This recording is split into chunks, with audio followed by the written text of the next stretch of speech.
Coming up, a film and food review of the 1994 film Eat, Drink, Man, Woman.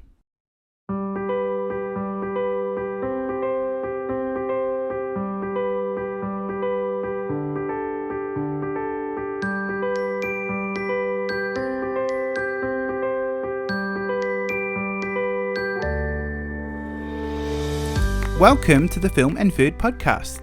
I'm your host, Chris Roberts, and thank you again for joining us for episode 24. I'm really excited for this episode. It's a great movie, and we have returning guest Nick Key back on the episode for a third time. So I'm really looking forward to diving into that in just a second. And I've really just been enjoying all of the bonus episodes, all of the main show episodes we've been releasing.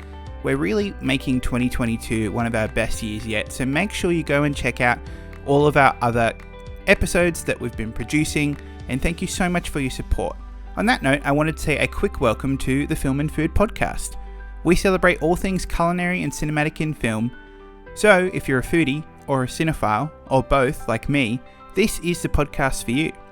We do film and food reviews like the one we are doing in this episode, where we give a comprehensive review of a film or TV show, plus give you at least one film-based recipe for you to try at home. We also do fantasy film and food drafts, where me and my guests draft our ultimate film and food experiences from our favourite directors' filmographies or a category of our choosing. We have triple threat episodes, we have our bonus Tawny Frogmouth episodes, and lots more. So go subscribe to the show on your favourite podcasting platform, and follow us on social media, Facebook, Instagram and Twitter, to stay up to date with everything that happens at the podcast. And thank you so much for your support. So today's episode is a film and food review, and for those who are listening for the first time and don't know what that is, we review a movie or a TV show, and we do it in 3 segments. First, we look at the menu. We give a brief overview of the film, looking at the writer, the director, having a look at some facts about the movie, give our general first impressions. Then it's time to dine. This is where we give our spoiler-filled review of the film. We dive off into all different sorts of directions, but we mainly do our highlights, our favourite film moments, our favourite food moments, and this is where we also give our film-based recipe or recipes for this episode. Then finally, we give our compliments to the chef, and this is where we give our final thoughts and ratings. And every film and food review, I have a special guest on the show, and I'm so excited to have the amazing Nick Key from the Fantastic History of Food podcast back on for a third time. You might have heard him in episode 9, where we reviewed the film Big Night, and in episode 19, where we reviewed the film Who is Killing the Great Chefs of Europe. He has an amazing podcast, he's an amazing friend of the show, and I'm sure you're going to love our conversation on the film Eat, Drink, Man, Woman. So let's pass it over to my initial conversation with Nick Key, where we catch up on everything that's been going in both of our worlds. Alright, well, it's my pleasure to have back on the show yet again, host of the Fantastic History of Food podcast, Nick Key. Hey Chris, nice to be back again. Love being on the show. Just love talking movies with you, and I love that you always push me to watch interesting films that I wouldn't probably otherwise watch. So happy to be back. Yeah, well, it's so good to have you back. I'm just laughing because I managed to record an episode with a friend of mine who, again, I push him pretty hard with the choice of movies. That he says the exact same thing to me, basically, that you just said. Like, I wouldn't watch these movies if you didn't suggest them to me. So thank you. No worries. Was that the Omurice episode? Oh no, that was different. But there's another one coming up where we talk about the movie Phantom Thread. It's probably out by the time this one will get released, but. Yeah, he was a bit like, I think you almost pushed me a bit too hard on this one. Hopefully you don't think about this movie, because I quite enjoyed this one, but we'll talk about that more in a second. How are you? How's your show? How's life? Yeah, the show's doing well. Picking up listeners. I don't know how or why, but it's just good. And I've been picked up onto Spreaker, which is part of I think iHeartRadio network. They have taken me on as one of their prime shows now. So it's just wow. It's just a cool extra revenue stream. And also just getting it seems like my ad uptake is just coming in quite a lot. So I'm having to do a lot of work there, which is really nice because it's actually finally helping to pay off some of the initial costs of setting up a podcast. Yeah, But yeah. so it's been good. It's been a good last 6 months or so on the show, and have yeah, I got some cool episodes in the pipeline. Yeah, that's awesome. I know many of my listeners probably have heard you over the 2 episodes we have done, but in case they don't, what is Mm. your podcast about? Yeah, sure. So, in the briefest way possible, it just tells interesting stories from history that in some way involve food. So, recent examples would be a story about a guy called CKG Billings, who was a famous horse enthusiast in New York City, and he decided one day, instead of instead of having just a normal banquet, he hired out this entire banquet hall and had everyone have their meals on horseback. So he had a horseback banquet in this hall. It was just amazing, and the kind of things he served were incredible. We've also got an episode in the pipeline coming up where this guy basically had a threw a dinner party for all of his friends, but had all of their gravestones on the seats, and it was like this death themed party. It was a really strange guy, but he was kind of playing with really interesting ideas around it. So it's just lots of weird stories from history about weird and interesting people, and somehow it always involves food at some point. Yeah, amazing. Wow, that sounds so. Those sound super cool. Yeah. The one that I liked recently, because my wife is practically obsessed with potatoes, was when Mm. you gave the history of how potatoes are a South American food. I had Yeah. absolutely no idea about that. So that was fascinating. Like having to convince the population in Europe Yeah. to try and eat potatoes. Like it's Yeah. crazy how much has changed since then. So yeah, that one Yeah. fascinated me. Yeah. That man Parmentier was a visionary. The one I actually really liked recently, sorry, just to go off topic, Yeah, yeah, yeah. was I don't know if you've listened to it yet, is the Candy Bomber of Berlin episodes. Basically, just this World War II pilot who, when they were doing the Berlin airlift, when the East and West Berlin were separated, and every day they'd fly in supplies, and he would fly over and just drop sweets out of the window for all the kids in the town. So it's just an amazing story, really, of hope, Wow. but Yeah, also no, I just a haven't listened to that one yet. So I better fun go food listen to story. that So after. Yeah, yeah. yeah. Anyway. So good. Well, yeah, we've done 2 movies now, and this is our Hmm. third. Talking Hmm. about Ang Lee's film, Eat, Drink, Man, Woman. Very interesting that this is directed by Ang Lee. Yeah. He's one of the most, anyway, he's one of the most interesting directors in terms of the movie. Because nowadays he's just making all of these kind of like high budget sci-fi action movies. And there Yeah. was once a time he did these sort of low scale family dramas. Mm. Before we dive into the rest of my conversation with Nick Charlie Key, first it's time to look at the menu. So let's look at the film Eat, Drink, Man, Woman. This 1994 film is directed by Ang Lee, who also wrote the script with James Schamus and Hu Ling Wang. It stars Si Hung Lung, Hui Mei Yang, Yu Wen Wang, Chen Lian Wu, Sylvia Chang, and Winston Chow. And the plot is as follows. A senior chef lives with his 3 grown daughters. The middle one finds her future plans affected by unexpected events and the life changes of the other household members. Of course, we just talked about how this film is directed by Ang Lee, who went on to direct films like Crouching Tiger, Hidden Dragon, Brokeback Mountain, Lust and Caution, and Life of Pi. And this is one of his original, earlier films, one of his most underrated, and a fantastic film and food movie, and I'm really excited to share my conversation with Nick Charlie Key. We go into all parts of this movie, so yes, this is a spoiler warning. We're about to go full spoilers, you are going to be spoiled.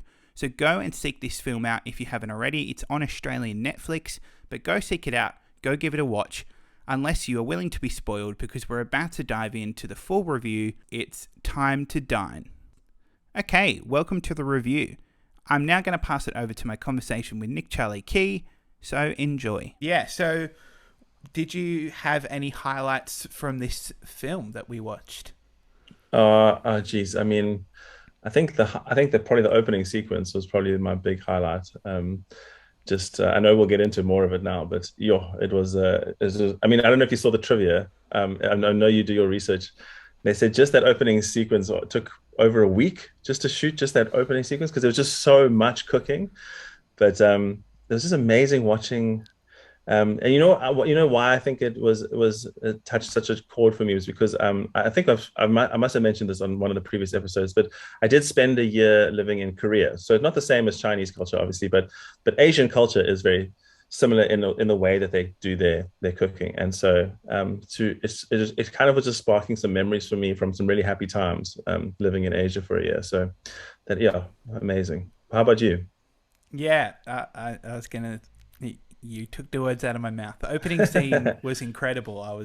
Yeah, I think, yeah, because you realize later that he is a Yeah. highly trained skills chef, and you can't not see that when his knife skills. It's like the knife Oh, skills in the opening scene just yeah. blowing my mind. I was like, this guy Yeah. is so good.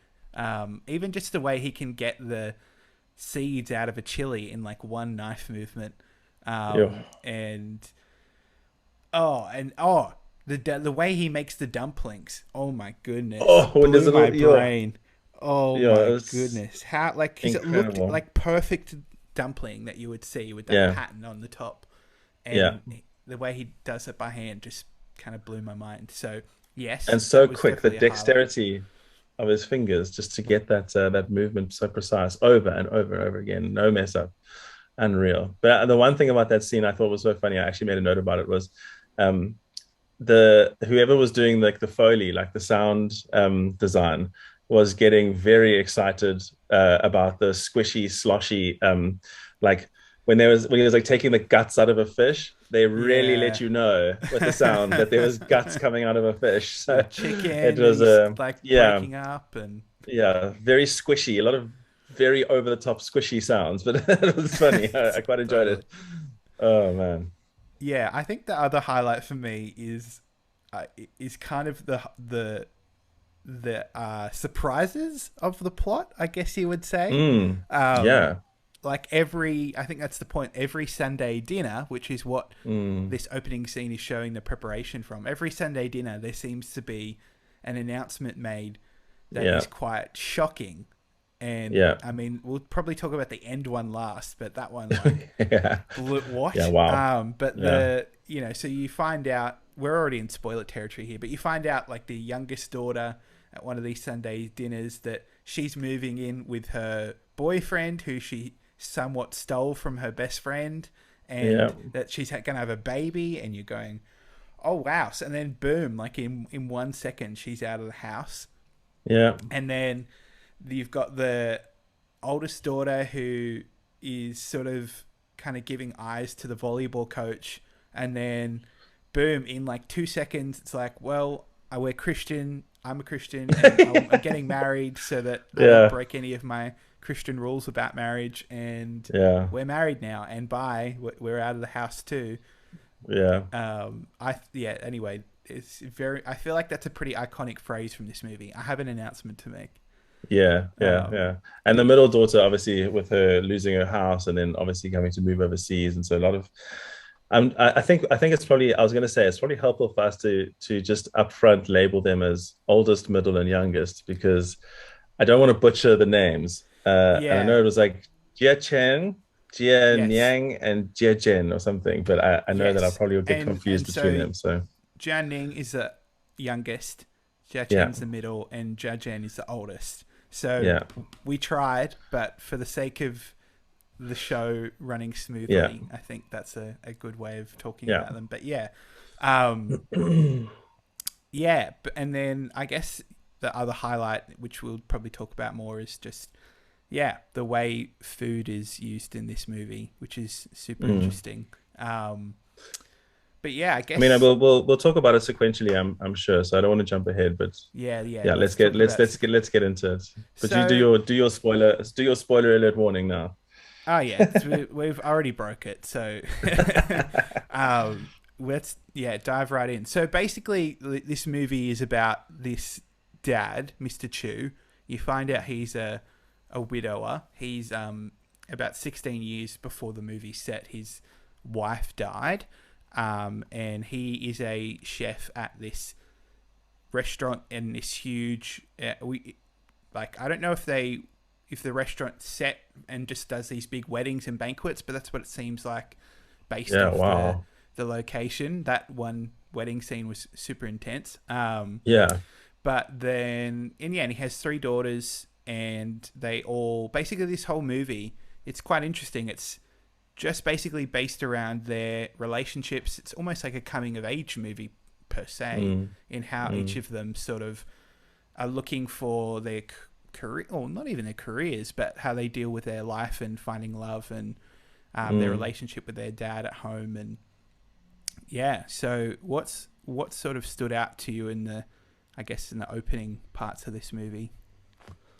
Yeah, I think so. I think you were talking about the themes, and I think that you pick it up early on, but it's is a recurring theme throughout. That it seems like in this family, food is like a love language between the, and it's almost indicative of that first scene when they're having that, when you see the father prepare that massive Sunday meal. I mean, it looks like 20, 30 dishes. He spent the whole day cooking and just making incredible food, and the daughters kind of come round for dinner and no one really wants to eat the food and they're all complaining a little bit, and it's almost it's like the way they're interacting with the food is indicative of their relationships with each other. So I think you get that idea from the starting point that things are amiss in this family and things are not all good.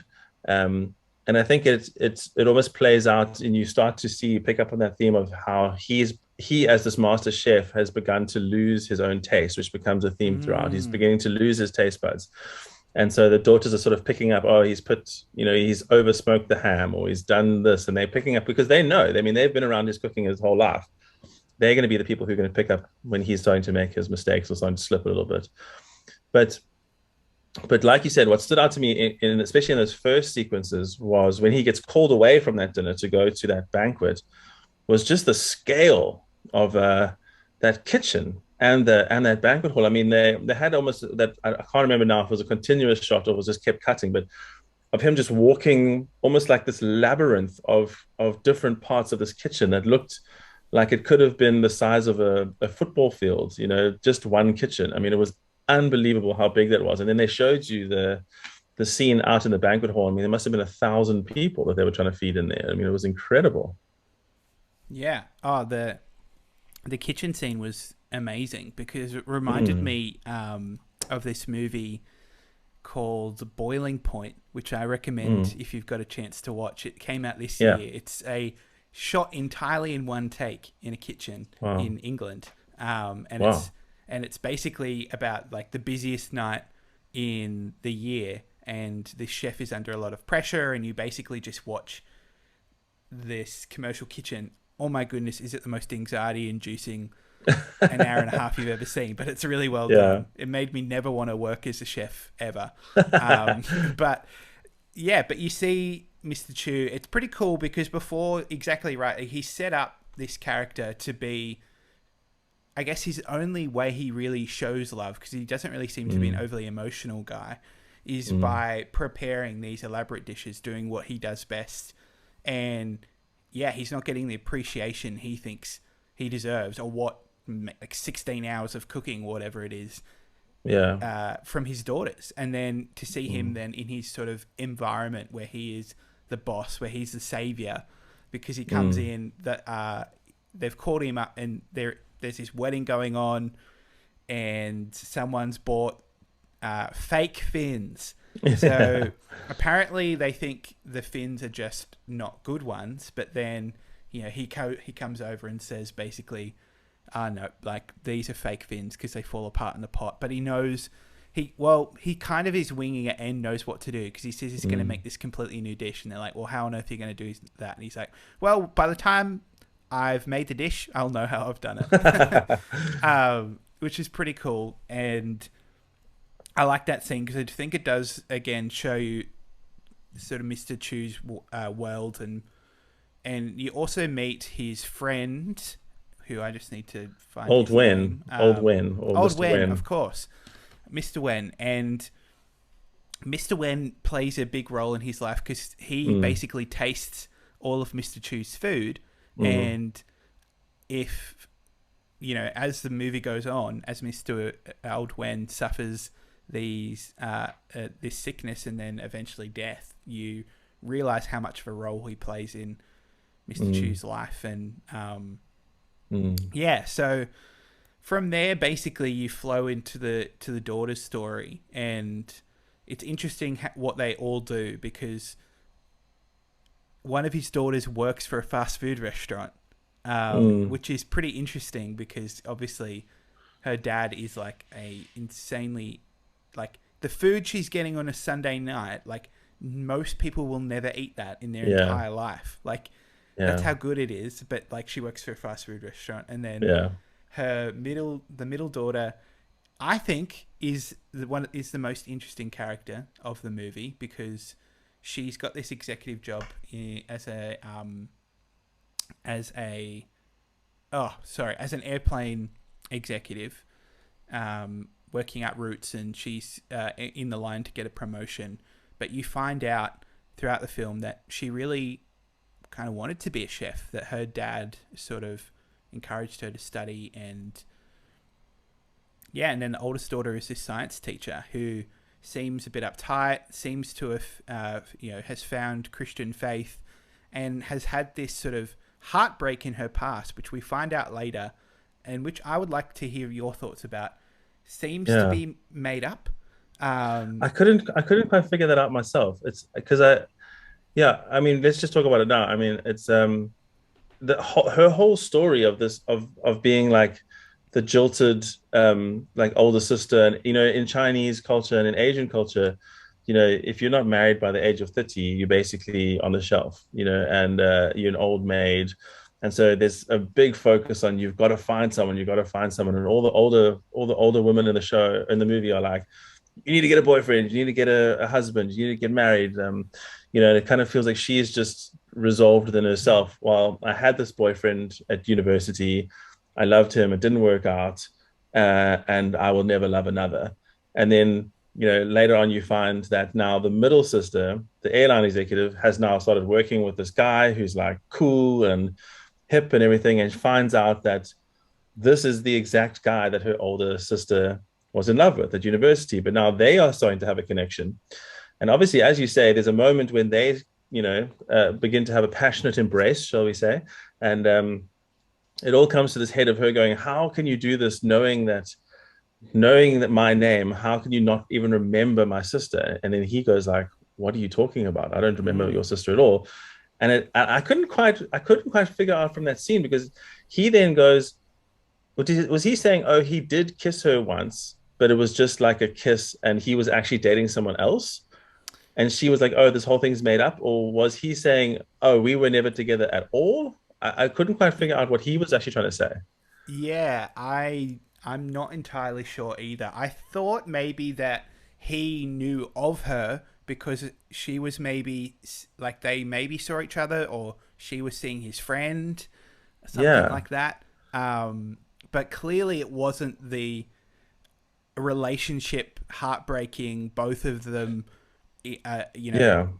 what you would imagine the relationship is played out to be, considering that she Yeah. hasn't really dated someone for 8 years or whatever it is. Yeah. It didn't happen to that extent, is kind of what I got from it. But it's Yeah. interesting, like, it doesn't really explain why. And you think that, like, she's going to go and confront Yeah. Chen, the middle child. Like, you think she's going to go confront her, but she doesn't. That's what I also found quite strange. Is it almost like this massive thing happens going, oh, and then it just is never resolved. So Mm. that was the only weird thing for me, is that I don't know if it was like a pity thing and she was like, oh, well, I don't, I know this thing about her now and I'm a bit sad for her. But it also doesn't explain then why, if she did believe that it wasn't real, why she didn't end up with that guy. Because then there was technically nothing stopping her if Mm. they really did like each other. So it was a strange. That was the only strange part of the movie. I didn't quite understand how that all played out, but it was interesting nonetheless. Yeah, oh, I agree. I think I was really waiting after that, because they kind of set up a confrontation, because Mm, they were in the kitchen washing the dishes after one of the Sunday dinners. I think mm, talking about the youngest daughter, and the oldest and the middle daughter were just talking with each other and having a revelation about, like, oh, I never saw your heart, you never showed it to me, I always thought you hated mm, me, like, this quite deep conversation. And then the middle sister finds out that this was kind of all a lie, and Mm. then suddenly, boom, she's moved and left, and that's sort of it. So yeah, it was. I think that was a strange thing for me Yeah, as well. because it was played out like for the older sister, the teacher, that this heartbreak was almost something that had defined her life. It Mm. was the reason Mm. why she was this sad, like dour, didn't put a lot of, and I only say this because of the fact that they almost do that Grease transformation with her, Mm. in the movie. Yes. So she doesn't, in her world, doesn't put a lot of effort into her appearance until she starts to fall in love with the volleyball teacher. Then she comes to school with her hair all done nicely and makeup on and everything. But before that, I mean, I still think she looked quite nice. But I mean, in the movie, she's made to seem as if she's just given up hope of because of Yeah. this massive heartbreak that apparently now never happened. So it's very strange, and you don't get her rationale behind why she chose that almost, No. unless in her mind it was very much this one-sided thing that she built up. Like she genuinely believes she was in love with this guy and it didn't work out. And I don't know, but it was Yeah. Yeah. interesting.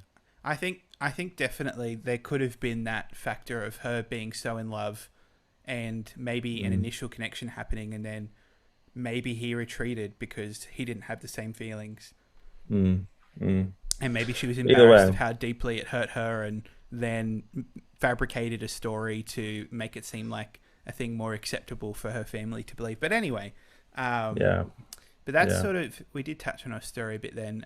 The youngest daughter story is quite interesting as well, Mm, because you initially you hear her talking to her best friend, and her best friend's in this relationship with this guy, and basically it's, hey, you said you would cover my last hour of my shift because I need to go to Sunday dinner, but she's going, no, I'm meant to see my boyfriend, and he's talking about how he's kind of torturing him, and so then he said, oh well, I'll keep him waiting an hour because, well, I'll keep torturing him, and then yeah. as the youngest daughter leaves, they kind of strike up conversation, and over the course of the movie, basically sees him more and more, and is the one Mm, delivering the bad news, and basically seeming like the angel compared to the girlfriend mm, who is really tormenting him. And then there's this big mm, scene basically where the girlfriend is breaking down because obviously the boyfriend's broken off things with her, and she's going, mm. but I loved him, it was all like all a Yeah, thing, and I was a bit like, yeah. yeah, I don't know, I was a bit like, yeah, like now when I found out what you actually did, like that was probably a bit far, but also I don't know how you call any of that a healthy relationship. No, no, no, absolutely. I mean, from the very beginning when she's going, "Oh, this is my boyfriend, but I'm just kind of using him. I don't even really like him." So the other girl's like, the youngest daughter, the friend of the friends, the youngest daughter says, "Okay, well, whatever." And then, like you say, ends up meeting him outside as she's leaving, and she obviously thinks, "Well, he's quite a nice guy. It doesn't really deserve to be treated like this." And they, like you say, strike up a friendship. And then, what I thought was quite interesting as well was coming back to the food as the central almost theme of relational health, between them, and as they're starting to spark their sort of new relationship, they are at that sort of, not, it's like a tofu noodle bar that they Mm. go to eat at. And so it's interesting that food then plays a role at the beginning of their relationship as well. Yeah, when their budding relationship starts, it's all over this meal that they tend to have. And so what I think is quite interesting, I don't know if you read it as well, after the fact, but I did some reading, and they were talking about the name of the movie comes from that Confucian saying, and the father actually says it to old Wen when they, after that night of that big banquet, and they are a bit drunk and walking away, and he kind of says, eat, drink, man, woman, like those are the things you need. It's basically like, if you're having good food and good drink and passionate, relationships, those are the things that, if those things are covered, you're basically happy in life. But Mm. and you're saying, is that all there is? And so it kind of seems like in the beginning, everyone's got the eat and the drink down. That's fine, but but they're still not happy because none of the sisters have found their loves or have Mm. have found their sort of the passion in their lives. They've all got the food and the drink, but none of them have got the passion. And the same is true of the father, obviously having lost his wife, and then and so a lot of the story is about them sort of finding that missing that missing part of their life. And as those things start to happen, they start to enjoy the food more as well, which I thought was quite Mm. interesting. Almost that theme going throughout. Like in the beginning, no one's got the passion in their lives, and the food is terrible. They don't like it. They're just picking at it. And as soon as the dad leaves, they kind of all just throw it in these boxes and take it away and give it to people. And as the passion starts coming to their lives, they start eating more at the Sunday dinners. And it's a good theme to sort of see how when all of those things come together, everything starts to flourish, which I thought was quite interesting. Yeah, that's a good point. I feel like subconsciously I was seeing that, but I don't know if I'd really thought that. So that's pretty cool. Mm, Um, yeah. all right, well, let's talk about. I think in the movie she's Jin Rong. Now Yeah. she is a family friend, I believe, of Mr. Chu, and her daughter Jinrong, is no, Madame Liang is the mother. Jinrong is the daughter. ah, Am I? pardon me. I think. Yes, that's Yeah. right. That's right. Yep. Yeah. And then they've got their grandmother as well, in the picture. Am I getting that right? Wait, let me think of the tiers. The granny old woman is Mm-hmm. Madame Liang. Then Yes. the daughter who went to school with, I think the was it the middle daughter or the Yes, oldest I think daughter? so. Yeah. Is that Jinrong? And then the little girl is Shan Shan. Yes. Yes. Yes. Yes. Yeah. Okay, Yep. okay, okay. Yep. Well, I No, just want to check good. we're on That the was same good. page. That was good clarification. Yes. So you see, it's interesting talking about that theme of food. Is that Mm, Mr. Chu? He spots Shan Shan at the bus stop with mm, the dumplings in her bag, and finds out that that's her breakfast. She's got a few crumpled up notes for her lunch, mm. and is like, "Well, let me make you some food." And goes and cooks. It's great because he cooks and then he walks in and he's like, "This isn't really like I haven't prepared many dishes." And I got it up here because I want to say exactly what he writes, what he brings. Yeah, so he brings like this the one of those really cool dishes where with the metal small Mm, circle, big circle, bigger circle, all carried in the mm. I don't know what it's called, but a Yeah, very cool dish. And so brings out like spare ribs, crabs with vegetables, shrimp with green peas, bean sprouts, and sliced chicken, and bitter melon soup for yeah, her. And you can just see everyone, just see it's so good. Everybody in the classroom just gathers around her. And yeah, then later in the movie, she's taking orders from all of the kids of like what they want. And Mr. yeah, Chu's like, yeah, I can make it. And then Mr. Chu then eats her lunch, yeah. which is made by um, Jinrong. Jin Rong. Yeah. So then, so that is flowing, and you don't really see Mr. Chu and Jin Rong interact too much. They interact at one No. point, basically, when the secret is well, not the secret, but the fact that he is making the lunch for Mm, Shan Shan is revealed, and they kind of have a quick interaction then, and she rushes off. mm, And then you see a lot more of the grandma with Mr. Chu, yeah, especially Madam as Yum. as girls start leaving the house. That relationship develops more and Mm, more until you get to mm, this final banquet, which is another extravagant thing with all of these dishes. And you're right, a lot more eating of the food. mm, Basically, everybody's happy except the middle daughter, who has lost her apartment and is basically made up her mind to stay and look after her dad, rather than take her promotion and move to Amsterdam. And mm. then, And I'm sorry, just to interject in that thing, yeah, and yeah, a lot of that choice for her staying, we haven't even mentioned this because she had accidentally seen her dad at the hospital coming in and out of the cardiovascular unit, that's and right. now she's Yes. obviously assuming he must have some sort of heart condition that he's not telling anyone about, and so she's basically going, well, all my sisters are now marrying off. I've got to stay behind and give up my dreams to make sure that my dad is okay. Yeah, and that obviously is even becomes more of a decision for her when old Wen dies, Yeah. because she's going, well, if he's died and my dad's in the cardiovascular ward, like the clock is ticking if he keeps working of when he's going to be next, I imagine. And so, yeah, and then you have the biggest, most shocking announcement of the whole movie, which is when everybody is expecting Mr. Chu to say that he's going to marry the grandma and that's going to be it. But he says that he's marrying Jin Rong. Yeah. The same age as his daughter. Uh-huh. And I think a justifiable reaction by everyone in the room. Yeah. Especially Madame Liang. She has a little yes. meltdown there. She does, and I love that she's kind of like, lie me on the couch, and then she still has enough time to like let off all of these insults. Yeah. And yeah, it sort of then kind of very quickly moves from that shocking scene. They kind of jump ahead in time to where Jin Rong is pregnant again. Mr. Chu's living with her, is her husband, and well done, sir. Yeah, gosh, at that age, I know. And then the youngest daughter has had her baby, and the oldest daughter is enjoying married life. So basically, no one comes to the last dinner except for Mr. Chu himself that his middle daughter's making, and.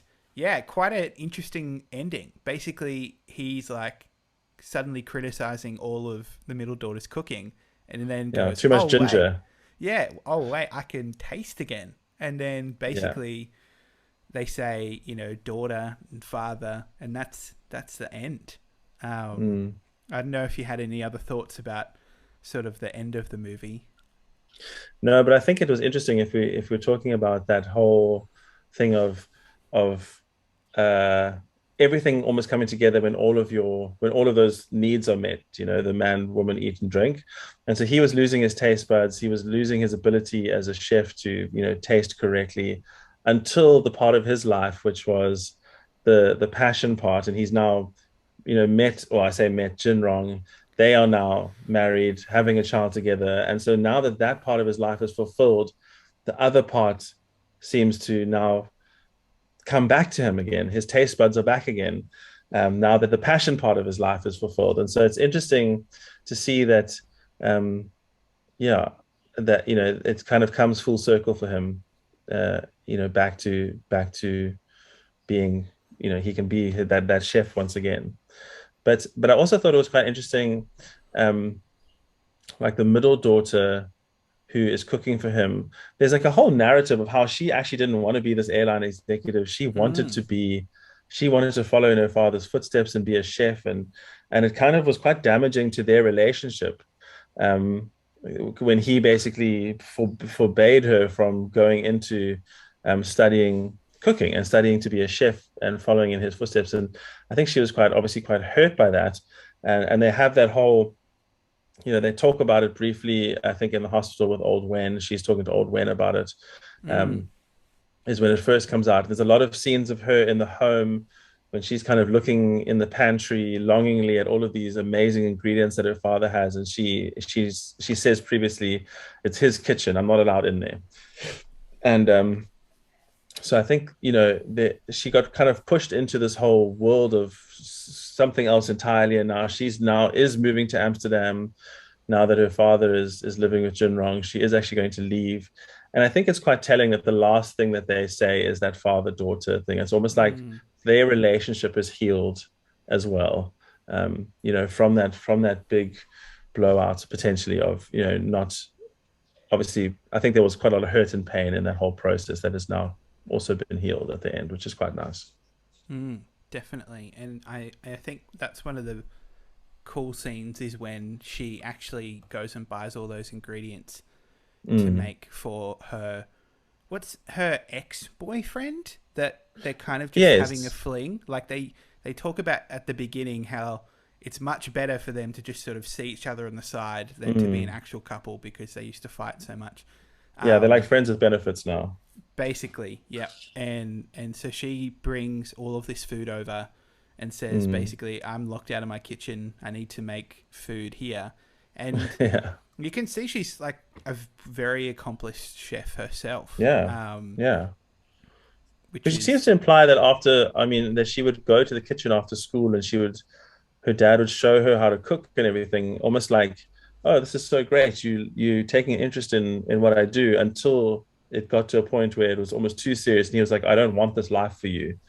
I want you mm, to achieve more. And she's like, why doesn't anybody care what I want? yeah, yeah, yeah, Um, yeah. which I thought was quite interesting as well.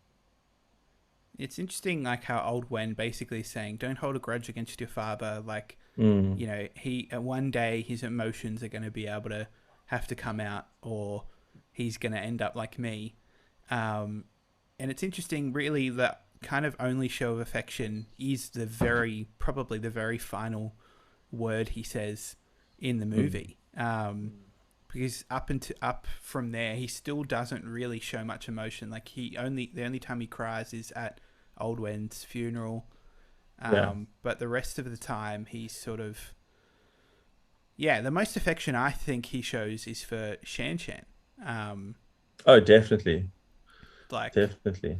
I think that's a very interesting relationship because it gives you an insight of basically what he was probably doing for his daughters when they were in school, Mm, but yeah. also that I think she is the sort of stand-in for, like, she's not gonna, like, she loves his food, she's not gonna go and run off with a boy or go Mm, leave the house, or like she's basically everything his own daughters can't really be for him at the moment. yeah. um and yeah, that's interesting. Yeah, I feel bad. I feel bad for the middle sister, unfortunately, because she's forced into a career she didn't really want, but she succeeds at it. She doesn't find love by the end of the movie. She's the Mm, one character who's alone. You don't really yeah. know what she's going to do. They've sold the house. She does take. She's going to go to Amsterdam. Sorry. Yeah. That's the only thing she's going to do, and she doesn't find love, and you feel like, well, you saved up all this money for this apartment and you got duped, and yeah, Yeah. it's I felt bad for her. I think it's funny because they seem to imply, I think they seem to imply throughout that she's like the beautiful sister of the three, you know. And and there's always this feeling like, oh, don't worry, like, whereas when Madame Liang, the old granny, comes to the house and she keeps talking to the other sisters of going like, you need to find a boyfriend, you need to get married, you need to find a husband. When she talks to Jie Qiang, I think the middle sister, and she's saying to her like, you don't she doesn't say the same thing to her. She's almost saying, you're going to have so many men that you need to actually play the field and you need to choose wisely. So I think it's almost this thought like, it's not no one's worried about her actually ever getting married or finding a man because she's so beautiful. That seemed to be what I picked up from That's conversations, true. and so I think Yeah, yeah, yeah. I think that it's almost interesting that she, like you say, she was the one who was left without a man at the end. um Once again, we're just talking in the context of the movie, not that that's the be all and the end all, but in the context of the culture in the movie, having a partner is quite an important deal to them. So it was quite interesting in that aspect. And if we want to go back to the Shan Shan thing, one of the scenes that I thought was quite sweet was when she's taking those orders for the food from all of her Mm. classmates. And then there's a scene where someone said, I can't remember what they said, and she's like, no, no, no, that's too easy. He won't do that. Make it more difficult for him. You know, Yeah, he's I a, think he he's such a asked for good fried cook. Like, rice.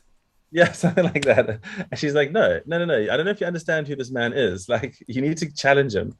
But and I just love the fact that he is so willing, because I think that, like you say, he's not an affectionate man, but he shows his love through his cooking. And so his love for Mm. Shan Shan is that he's every day will now go and make her, and now her entire class, food. And he does these big Sunday dinners almost as his way of going, rightly or wrongly, I might not say I love you enough to my daughters, but here's a physical representation of how much I love you. I spend Mm. 10, 12 hours every week on one day cooking this meal for you. Whether you pick at it or don't like it or not, this is still my way of showing you I love you. So Yeah. I thought it It's was quite funny how interesting. it's funny how like like love is food in that Mm, context, but it's this very much unrequited love for most of the movie. mm, Like it's not enough like for those girls for the life stage they're at. yeah. They reject a lot of it, which is Mm, again, which you think is crazy because you're watching the opening scene and you're going, wow, like yeah. this is crazy. Like Mm, this feels like he's making a meal for like a dinner party of 20 guests, not just for yeah. his three daughters. Yeah. And yeah, it's sort of interesting how he doesn't really. I think at even one point he probably knows that it's not enough in one way, Mm, but like he doesn't change. Like he still keeps mm, doing it, mm, almost as if like like you said, like rightly or wrongly, this is basically all I know how to do, and I'm not really willing to go much more above this in terms of like my parent. Like you hear him when he's drunk, mm, talking to old Wen, and you sort of when people are drunk, they often release their true feelings, and you hear the way he talks about his daughters, like, mm, and he's quite crass about their futures and them leaving the house. Like he doesn't really care. Um, mm. and I think that changes as the movie goes along. But I just find that in the context of like food being used in movies, yes, food is love in this movie, but it's almost like the food isn't enough, even though it's incredible, which I find Yeah. really interesting. Yeah. Yeah. It's funny because it's like anybody who's the best at their craft giving the very best of the very best. You know what I mean? There's probably, like you say, there's people in that city who would pay top dollar to eat that man's food, once in their lifetime.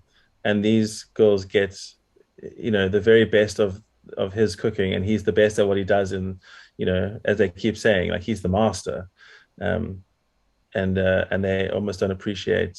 It's like being given gold in your hand, and you're like, oh yeah, okay, cool. So what, Mm. which is quite interesting. But I thought from an overall overarching theme, I think for especially for what is I think it was mid '90s, I think it was a '94 release. Yeah. Um, um, I thought it was quite interesting, like the societal representation of what I imagine would still be somewhat communist China at that point. But I think it was set in Taiwan. It is set in Taiwan. Yeah, the So I think director's that actually they, Taiwanese. So yeah. So I think it was a slight, Taiwan is obviously a bit of a rebellious in their eyes city state. So it was quite interesting just to kind of see how the society all worked. It actually seemed quite idyllic at some points. mm. I was quite blown away by just how beautiful everything looked. I Yeah, don't know it what your definitely. take on that was. I've been to China, Mm, which was cool. I went on a mission trip with my school, and mm, we spent time in Beijing and we spent time in Fuzhou. So I got to see sort of two sides of China in that sense. The more developed city and the city that was that was really struggling, mm, and yeah, it was sort of, I don't know, this is weird, but it sort of reminded me of like Singapore and how like clean the Yeah, city it was very was, if clean. that Yeah, makes sense. very, 'Cause very clean. and even just like the school, like that, Yeah. the oldest daughter works at, like quite great buildings and good resources, and the office that the Mm. oldest daughter works for, like microphones. Like, did people Yeah. used to have microphones in their office? Was that a thing in the I 90s? don't know. I saw that. I mean, I thought that was hilarious. I mean, even just when she's teaching and she's talking into a microphone as a teacher, I mean, yeah, I don't know. I They must mean, have done. as a teacher, I'm sure it makes a lot of sense to have a microphone because you'd be saving your voice. Yeah. I work with children, and definitely a microphone would be handy. Some days I come home with not much of a voice, Yeah. Good point. and yeah. Anyway, getting distracted, but basically, like I do think the city does look quite idyllic, and I think the the boyfriend of the younger daughter says like Oh no, or was it it was the volleyball coach says basically, oh, you live in a really nice part of town. And she's like, it's old, but it is, so maybe that's why it is a nice old part of town. Maybe he's got enough money from his chef job to afford a nice place.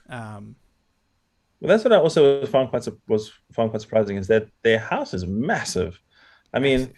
for Asia, and I know once again you can't compare because it's not the same country, but I know that in Korea, when I was there, only like when I told the kids like the concept of I lived in a house here in South Africa, I have a house and it's on the ground, like they were like, whoa, you must be so rich because only the wealthiest people can afford to own like their own land, because everyone just lives in high-rise apartment buildings because there's just no Yeah. space. Yeah. So when you look at that as well, and once again, I'm not saying Taiwan is the same as Korea, but I imagine that, I mean, I'm pretty sure Taiwan is quite a small landmass. There's space is at a premium. So to have the size house they have, I mean, it seems like quite a big deal. Yeah, and he obviously had the yard, like he has his own chickens and has his Yeah, own fish, and obviously could afford to have all of those ingredients every Sunday. yeah, So the man yeah, obviously has some money big to be able time. to make those meals. I don't Jeez, think yeah, they're cheap. All no. right.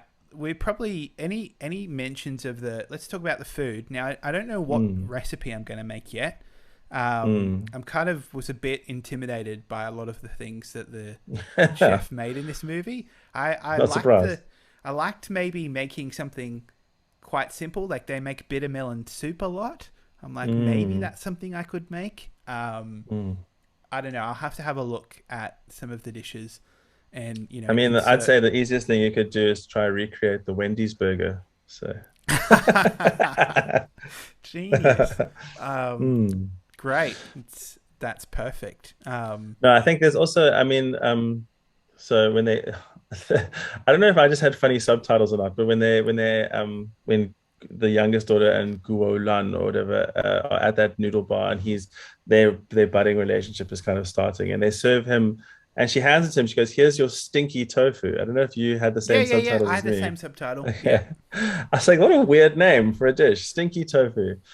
All So right. I probably wouldn't recommend that because it doesn't sound very appetizing. But I Well, think you could yeah. get away. I said a lot of it is really deep fried. Like a lot of the stuff is really deep fried in those deep woks.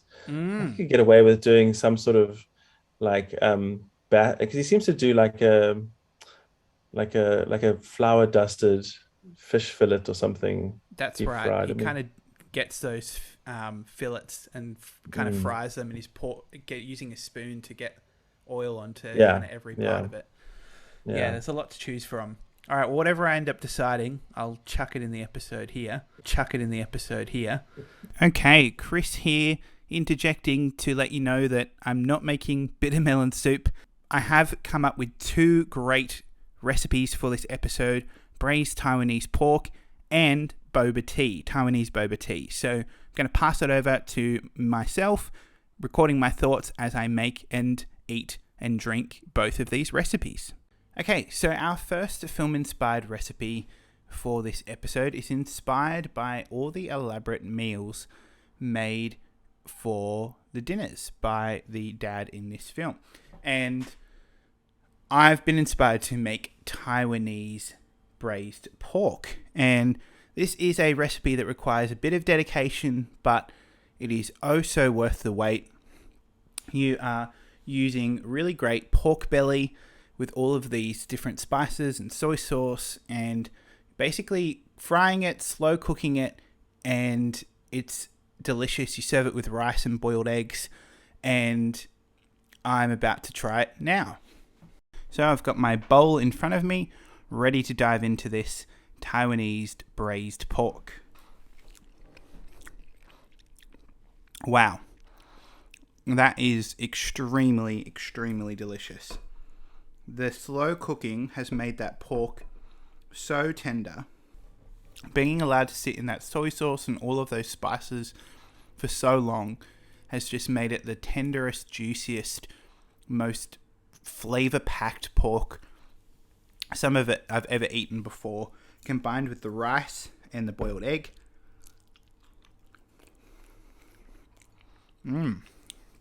Even the boiled egg has sucked up all of that flavor, and it's this really savory boiled egg with that pork flavor in it, and that is blowing me away right now. I'll definitely love to make this again. I'm not always the biggest fan of pork, but I do love the Asian style of cooking pork, and this Taiwanese version is absolutely incredible, and something I really recommend that you make at home. Wow. I've got another recipe coming up for you in just a second, but please go and check this one out. The recipe will be in the show notes on our social media. Please let us know, take a photo, let us know what you think of this Taiwanese pork. I'll definitely be making this again. Now on to our second recipe. Okay, so coming at you with our second film-inspired recipe from Eat, Drink, Man, Woman. Now, I'm not sure if this dish is actually, or this drink is actually mentioned in the movie, but it is a Taiwanese icon that's kind of taking over Australia at the moment, which is boba tea or bubble tea. And I had never drunk bubble tea until the job that I work in. My children in my youth group were keen to do a bubble tea week and thought it was very weird the fact that I hadn't tried it. So I went out and tried it, and I love it. I love iced tea, and I know that the tapioca pearls can be a bit of a controversial issue, but I'm a big fan of them. So I decided that as a second bonus recipe for this episode, I will make some homemade boba tea and teach you how to make both a lemon honey boba tea and the more traditional milk tea. So I am going to try first off the honey lemon tea. So this is normal black premium tea brewed with some brown sugar, some lemon and some honey with tapioca pearls. So let's give this a try. I mean, that is pretty good. I've basically nailed the pearls. They're soft and really, really delicious, have that great texture. The lemon and the honey and the sugar just creates such a beautiful, fresh, sweet drink, and I'm in love. It's great. Let's move over to the milk boba tea, which is a tea that I brewed in a pot, some loose leaf premium tea, a cup of water, and a cup of milk, some brown sugar, and some honey, plus the tapioca pearls. Let's give it a go. Yeah, that is also great. You're getting the really kind of sweetness of the milk and the sugar, and that real strong tea flavor, which I adore, plus the tapioca pearls. Now, this was really easy for me to make at home. The biggest problem you'll need to find is finding your tapioca pearls. I found them in an Asian grocery store, and they're really easy to make. You just need to follow the instructions on the packet, but it's usually just boiling them in water, following the instructions, and you'll get beautiful tapioca pearls. I definitely recommend you give this a go. Go onto our website, Facebook, Instagram, Twitter. You'll find the recipe. Enjoy making these bubble tea drinks. Back to the episode. But yeah, was there any other food that we forgot that we need to mention? I think we've covered. No, I think we covered most of it because I think he seemed to tend to. I mean, once again, he puts those dishes on the table, and there's like 20 dishes. They don't really tell you what they all are. They just look magnificent. So it's hard to kind of go, oh, that's a this thing or a But I don't know. We know he uses chicken and duck and pork and fish and beef. That's Right. What he basically he runs the full gamut. Yeah. What was he blowing into? Was that a duck? Was that a duck? That was a duck. Yeah, that was a weird thing to watch. Just kind of blowing. It looked like he was giving CPR to this dead duck and watching its stomach just inflate.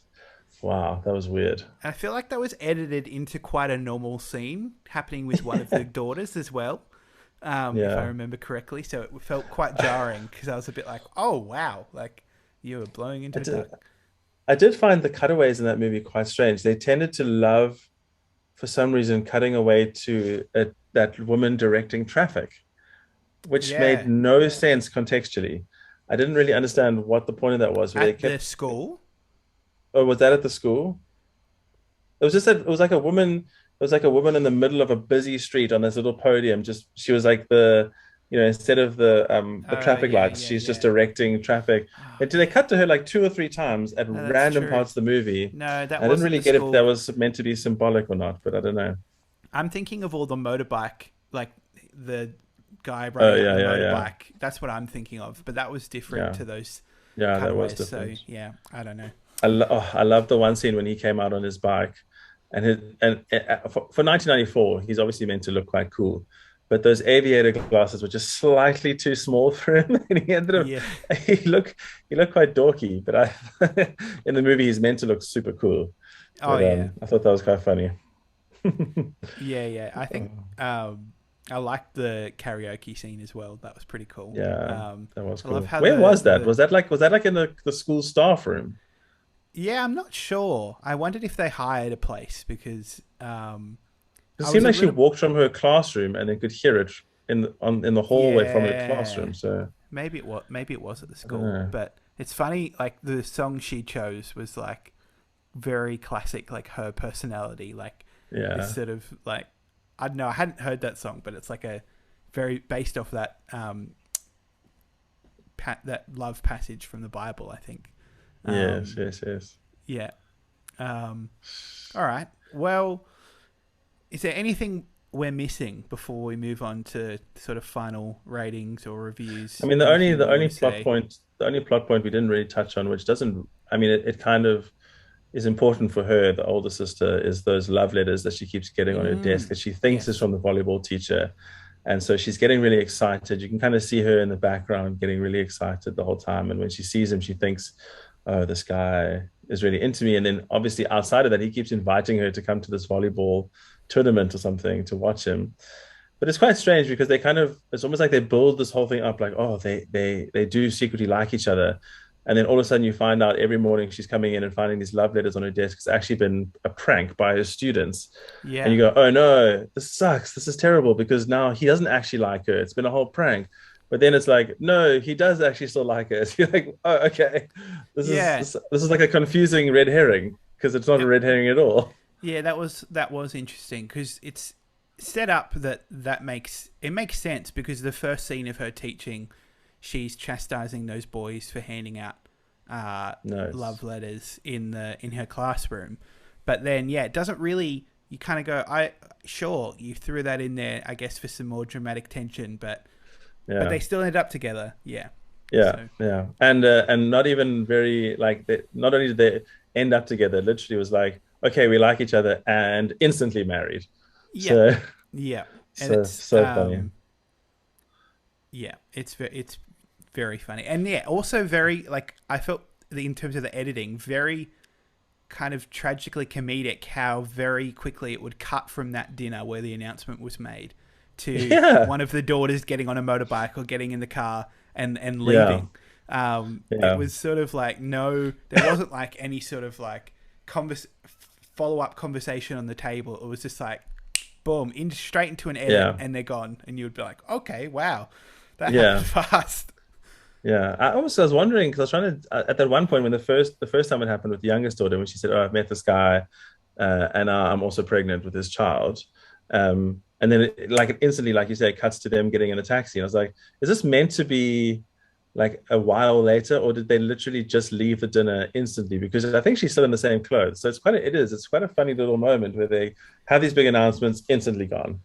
Yeah, and So there's the with the oldest daughter, we at least see the husband, her and her husband, come back to get some of the yes, boxes. So I was like, okay, that sort of yeah, makes more yeah, sense. But yeah. yeah, So all funny. right. Well, maybe we should move into some final ratings and 10 out of 10 for the food and sorry, Sorry. Do you want to just sorry? Do you want out to of 10 just for do you want to out just of 10 start for the food, out of that's 10 for, that section again? Because your mic seemed like you almost oh started picking up from the computer mic for a second there. thank you. Yes. Okay. How am I going now? Can you hear me now? Yeah, yeah. Now you're back to normal Oh, again great. now. All right. Well, I'll do that again. All right. Well, Yeah. let's do some final ratings. So, score out of 10 for the food, score out of 10 for the film. Do you want me to go first or do you want to go first? Yeah, you go first. You go first this time. I went first last time. Yeah, fair I enough. Fair think. enough. I should gotta Um, remember. okay. I've got no idea what my ratings are, so we're going to find it along the way. It's going to be a Yeah. journey. Yeah, I think I don't know. Not that I was disappointed by this movie, but I'd heard lots of like really good things about this film, and I do think it was great. Like I definitely had a good time, but I think during our discussion we've talked about a couple of things that I felt like didn't really make sense or weren't really Mm, resolved that I thought wasn't just for the sake of like a story, like it was an intentional choice. mm, It may have been, but I don't know if some of those bits worked. I think the three storylines and how they all meld together and resolve by the end, what does work really well. And as I said, I really like this sort of framing method of mm, these Sunday dinners. mm. And I think, yeah, I think for that reason, it's not going to get a perfect score for me. I think I'm going to settle on an 8 for the film, Okay, that's still which is quite high. I mean, still quite high. Like I sure. still think it was this. They doesn't. It's not too much happening in the plot in the sense that it's quite a Mm, low scale. It's following more of a relate. It's more of a relational drama than sort of any mm. massive plot revelations, except for the big announcements that happen at the dinners. So I still had a really good time. I'd really really recommend it, but I think I would settle on an 8. And then for the food, this was where I'm a bit torn in that you have the opening scene, which is basically an all timer. It's one of the best food scenes Mm, I've seen in a movie. Like, yeah, incredible. Obviously, you said it took a week. And yeah, you don't see that sort of level of food preparation in any sort of movie. I'm sure the budget on that must have been pretty insane yeah, as well. You have the great restaurant scene. You have the scene of the middle daughter cooking. You have the scene of the young daughter and the sticky tofu. You have the other banquets. Um, yeah, and at some levels, like I don't know if I can give it a full score because I do think that I don't know. I don't know if it's as prominent in maybe the second half of the movie as it is, and of course, there's mm, the great lunchboxes for Shan mm. Shan. So it's still very very high rating for me, but I think I'm also gonna settle on an 8, Okay, two eights yeah, for me. that's good. Yeah, I can see that. I think okay. So for the movie, I think like you say, a lot of unresolved things. I went in, I don't know if it was meant to be or not, but all of the things that I saw said drama, romance, comedy. So I thought, okay, it's going to be like maybe a little bit, slapsticky or maybe a little bit.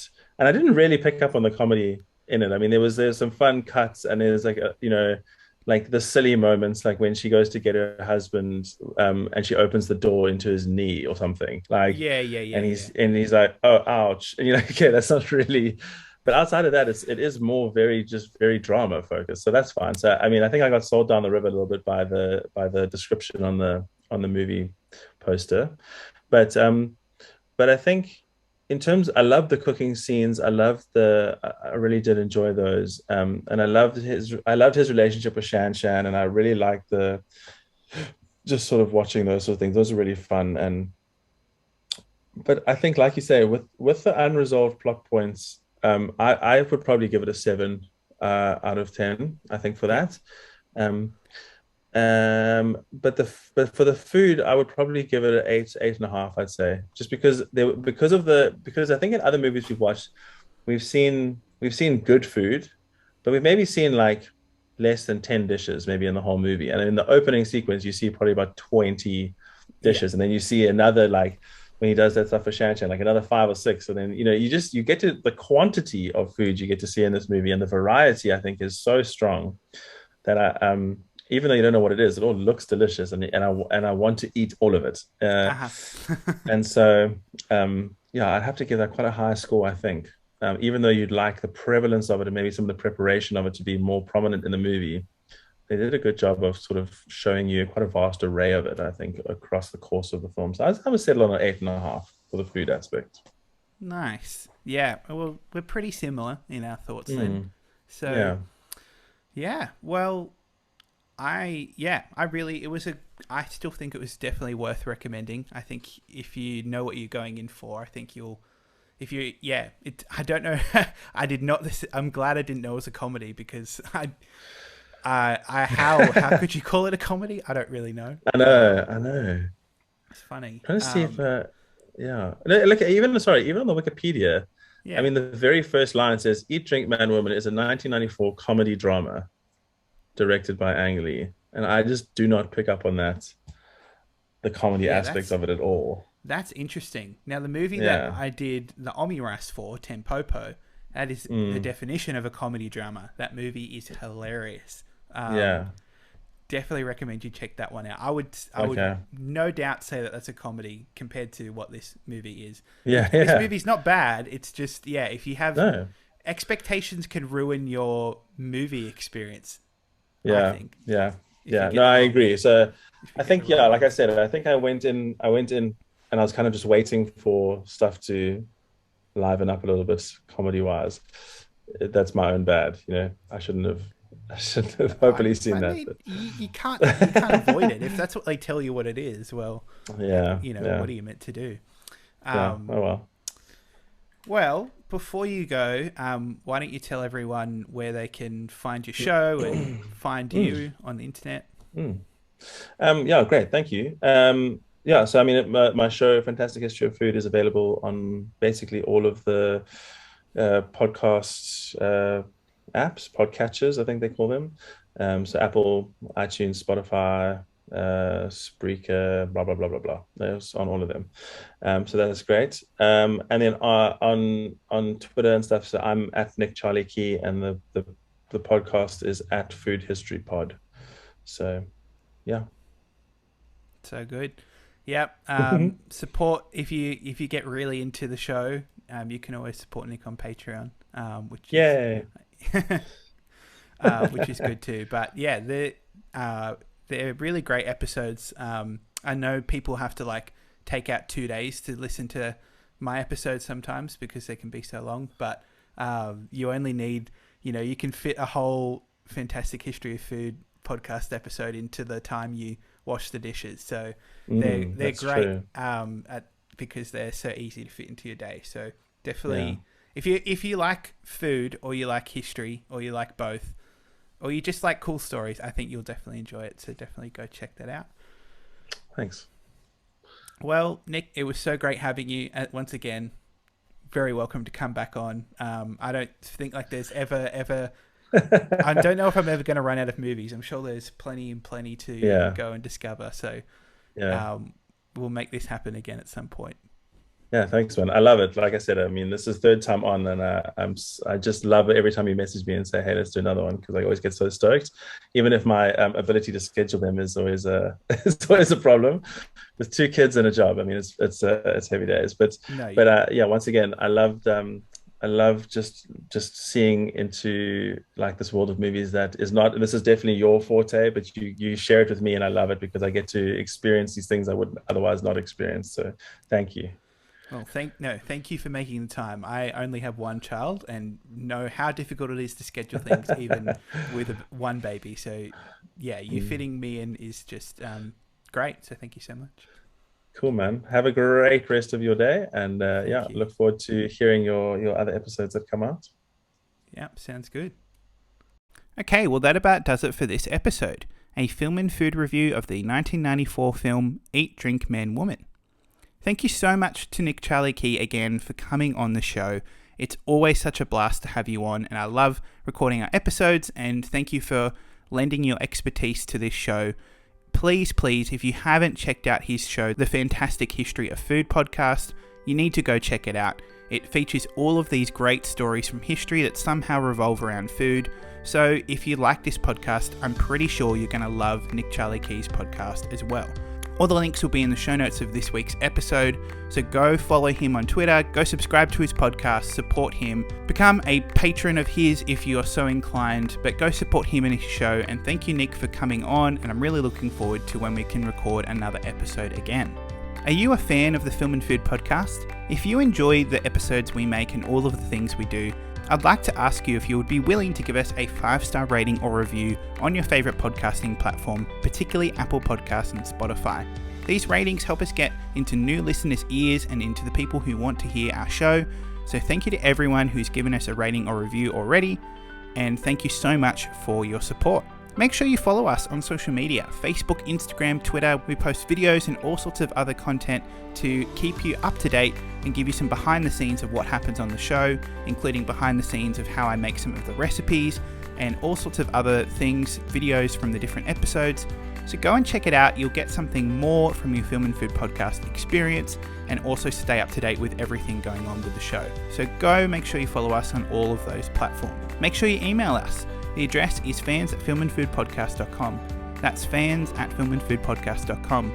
What did you think of the film Eat, Drink, Man, Woman? What did you think of the 2 recipes that we gave you this episode? Please let us know, take a photo, send it in, give us your feedback, suggest a movie to review or a TV show to review or something that you want from the podcast. Let us know. The most important thing is to join the conversation. Until next time, goodbye and thanks for listening.